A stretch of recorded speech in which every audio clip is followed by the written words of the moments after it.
Flávio Bolsonaro, Tarcísio de Freitas e Ricardo Nunes fazem corpo a corpo com o eleitorado nesta quinta-feira. A repórter Tawane Catan acompanha a passagem do candidato do PL na capital paulista.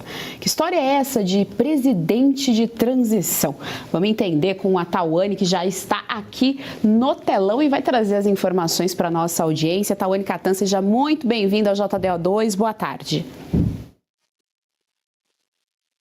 Pois é, Geise, muito boa tarde para você também, para toda a nossa audiência do JDO2. Nós acompanhamos a passagem de Flávio Bolsonaro aqui na capital paulista. Ele esteve mais cedo em São Miguel Paulista, na zona leste de São Paulo, no Armazém Solidário, que faz parte da gestão de Ricardo Nunes, o prefeito, e também acompanhou Flávio, né, nessa andada estratégica por alguns pontos da capital paulista. E em seguida, ele foi jogar futebol com algumas crianças ali na comunidade do Clube Valdemar Moreno, também na zona leste de São Paulo, na Vila Formosa. E depois, ele e Nunes, também ao lado do ex-secretário de Segurança Pública do Estado de São Paulo, Guilherme Derrite, se juntaram aqui no Shopping da Moca, também em Zona Leste, para um almoço com empresários, empreendedores. E daí veio o governador de São Paulo, Tarcísio de Freitas, que não os acompanhou pela manhã porque ele estava em uma sabatina. Os três deram declarações nesse momento, num restaurante aqui do Shopping da Moca, e Flávio elogiou bastante Tarcísio de Freitas, disse que ele fez história durante a passagem no Ministério da Infraestrutura, na gestão do ex-presidente Jair Bolsonaro, e também agora como governador. Lembrando que Tarcísio é candidato à reeleição pelo governo de São Paulo. E daí Flávio disse que também quer fazer história e usou essa expressão curiosa, Geise, presidente de transição. Vamos ver. O Tarcísio entrou para a história como ministro da Infraestrutura do Bolsonaro, e o Tarcísio já entrou para a história como governador de São Paulo. E eu pretendo entrar para a história, Tarcísio, nem que seja como presidente de transição, porque esse Brasil precisa atravessar esse mar revolto nesse momento. E eu, como estou há 24 anos, hoje eu entendo, apóstolo Estevão, hoje eu entendo que eu estou há 24 anos me preparando para ser o presidente do Brasil. Pois é, e a gente conversou com alguns aliados do próprio Flávio Bolsonaro, de Tarcísio. Eles explicaram, né, que essa expressão de Flávio quer dizer o seguinte: já que ele quer ser um governante e sendo de direita, ele quer preparar o país para um próximo governante também de direita. Essa foi a explicação que a gente colheu aqui pelos bastidores. Fato é, Geise, que para a imprensa, Tarcísio de Freitas chegou a responder um talvez quando foi mencionado uma possível aí candidatura de 2030. Volto com você. Muito obrigada, Tawane Catan, pelas informações aqui no nosso Jornal da Oeste. Até a próxima. Fabi Barroso, tá aí então, Flávio cumprindo a agenda de campanha aqui em São Paulo, falando aí dessa questão de presidente de transição. Então seria isso, né? Como, de acordo aí nas palavras do próprio Flávio, o mar está revolto. Então seria essa transição para que a próxima gestão depois da dele fosse também uma gestão à direita.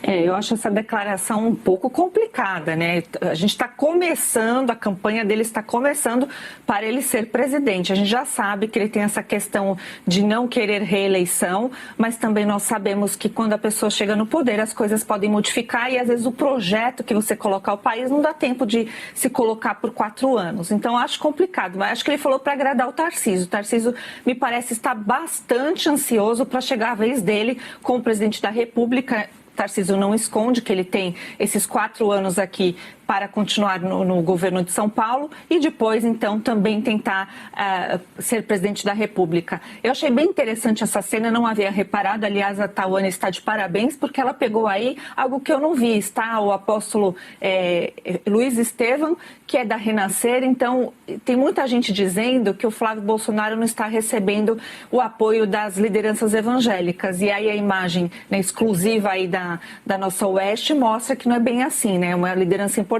Outro fato importante também em relação à Zona Leste. A Zona Leste de São Paulo, nas eleições passadas presidenciais, em lugares que se tinha que o presidente Bolsonaro iria vencer, perdeu. Então não é à toa que o Ricardo Nunes, prefeito de São Paulo, está abrindo palanque, é para isso mesmo que se negocia politicamente, junto com o Tarcísio de Freitas e o próprio Flávio Bolsonaro, indo nessas localidades em que se pode reverter essa situação. Se sabe que vai ser por muito muito pouco. Então, um bom projeto aí, né, com tantas coisas a serem ditas, e espero que então essa união promova lá no futuro, né, mais frutos políticos, mas, no entanto, que a Zona Leste de São Paulo não seja esquecida por esses três que estão aí.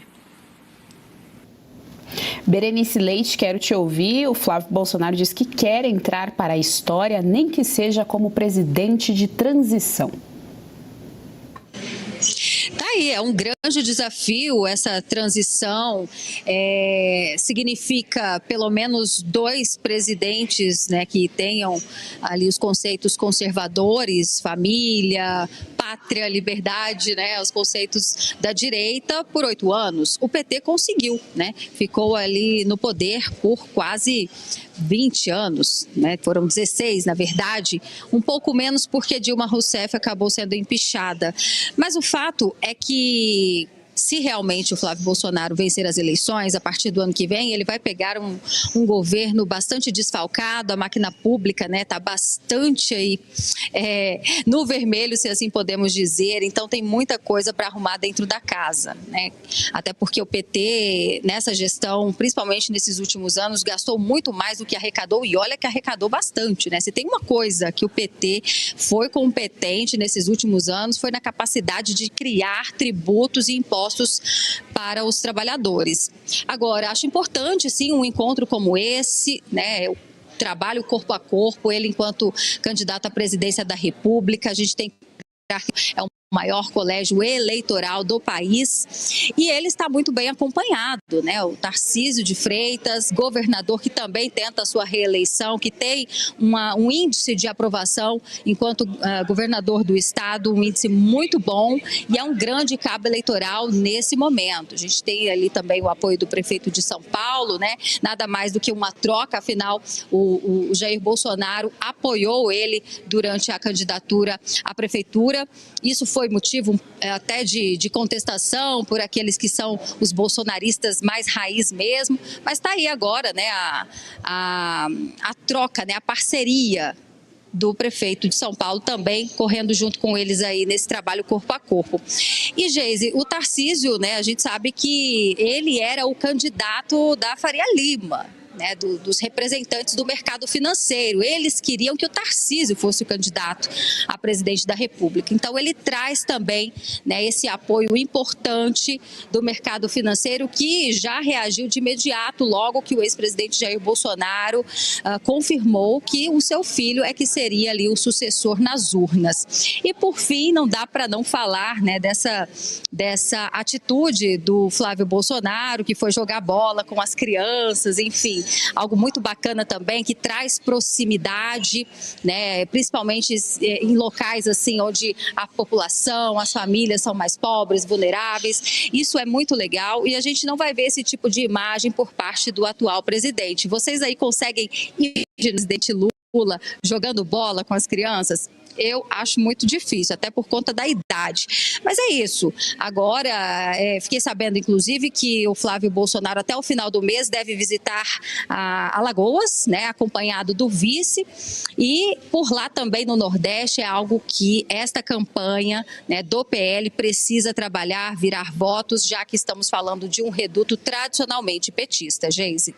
Já saiu na grande mídia. São mais de 10 bilhões de reais esquecidos para serem sacados pelos brasileiros. Foram 4 dias organizando e logo já entrei com a solicitação e, na sequência, já me veio o retorno. R$ 8.517 que estava lá parado. E era meu. E isso é só a ponta do iceberg. São 7 brechas ocultas no sistema que você pode resgatar. A menos que você queira fazer doação para esse governo, precisa ver antes que o prazo acabe. Para você descobrir, deixei o link aqui embaixo e um QR Code na tela. Acesse agora.